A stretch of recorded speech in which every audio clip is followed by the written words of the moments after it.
A Voz Suprema de Chadwick Boseman.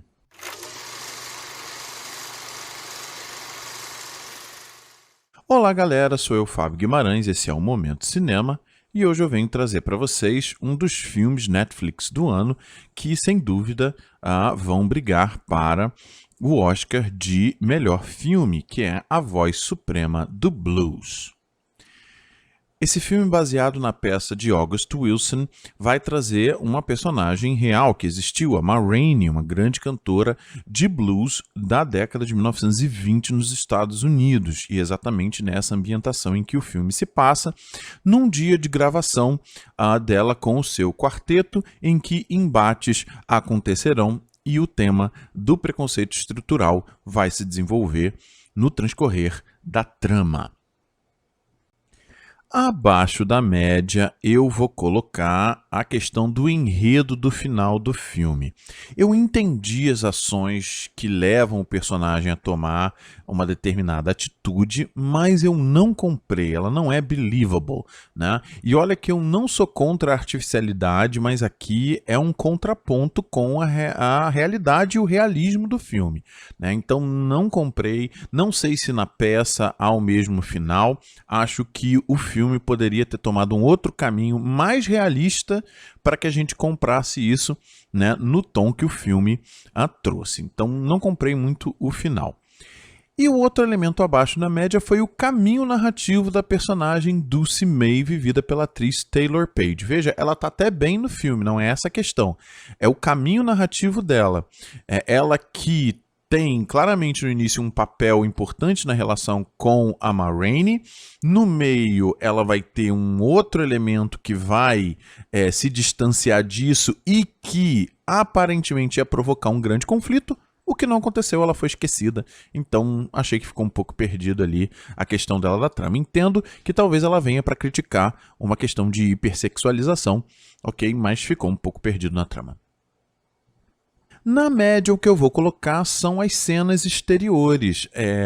Elas são poucas, não senti uma importância muito grande delas, e claramente elas estão ali para preencherem a montagem. Vejam, elas estão muito bem feitas, tá? Mas ali não vi a necessidade muito grande das mesmas. Se a gente tivesse ali um ambiente interno, ok, ficou claramente assim para mostrar que é um filme e não uma peça. Não fez falta para mim, mas bem feitas.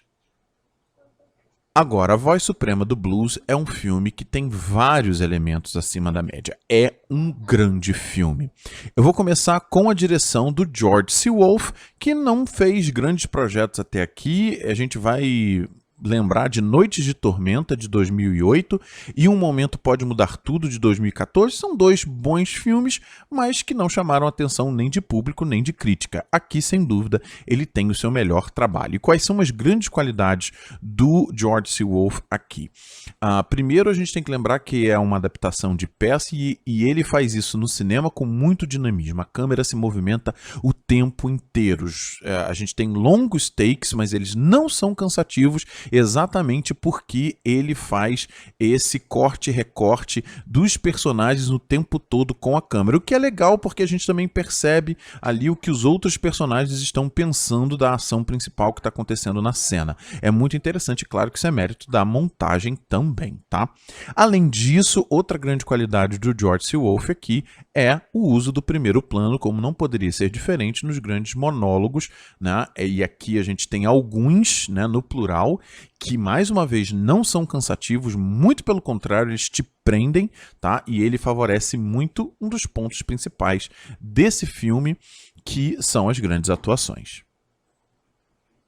O trabalho da parte de arte é incrível, tá? O trabalho de design de produção, de figurino, eles estão perfeitos, da década de 1920, são muito chamativos. O pessoal do cabelo e maquiagem, nessa atenção ao calor do suor dos personagens, né? Nesse dia quente em que se passa a trama, trabalho perfeito, acho que serão elementos lembrados aí na temporada de premiação.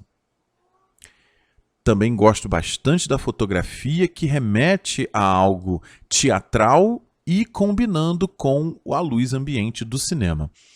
Casou muito bem, chamou a atenção dos personagens quando precisava e completa o ambiente de forma perfeita.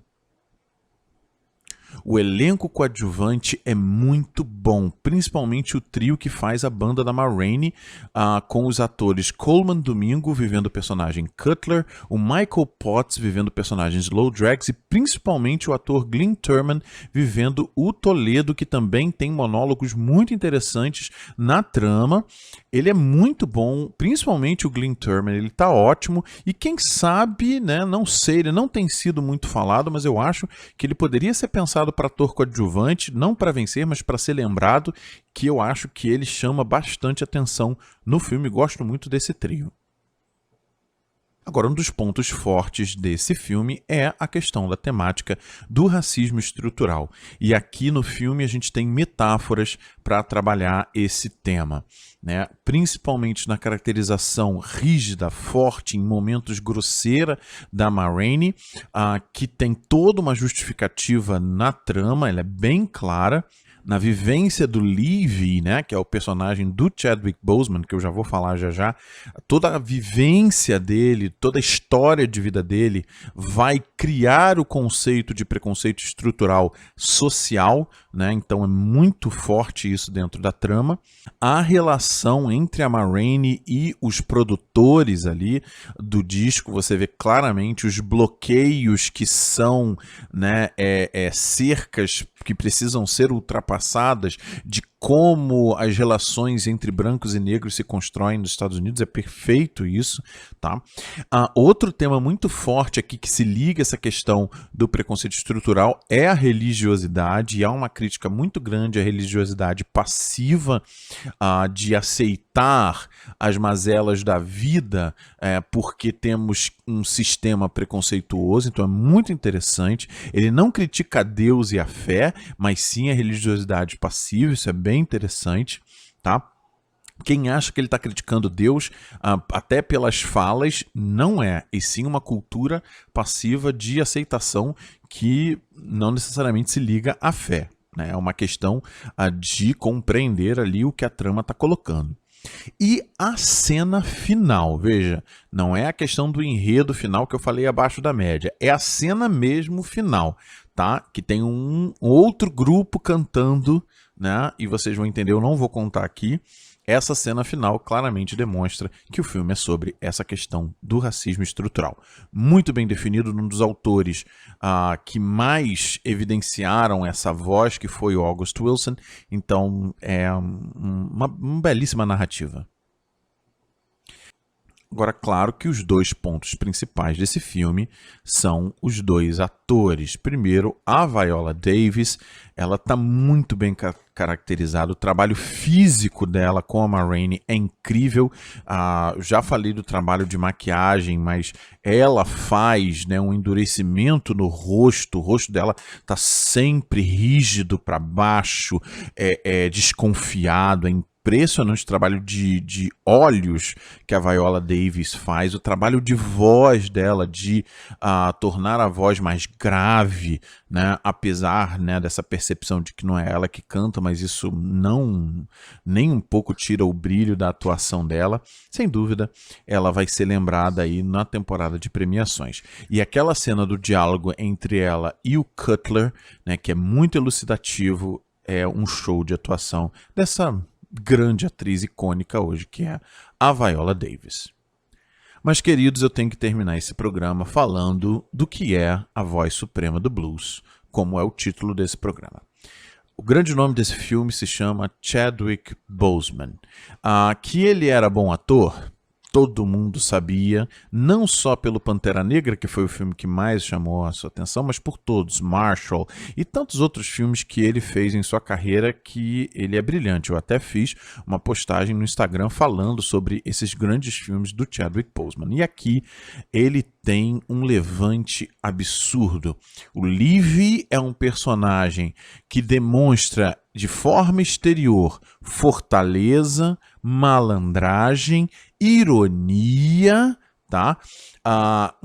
Uma sabedoria de vida que, na verdade, são um reflexo, são uma máscara da fragilidade interna, das dores, dos fantasmas do passado do seu personagem.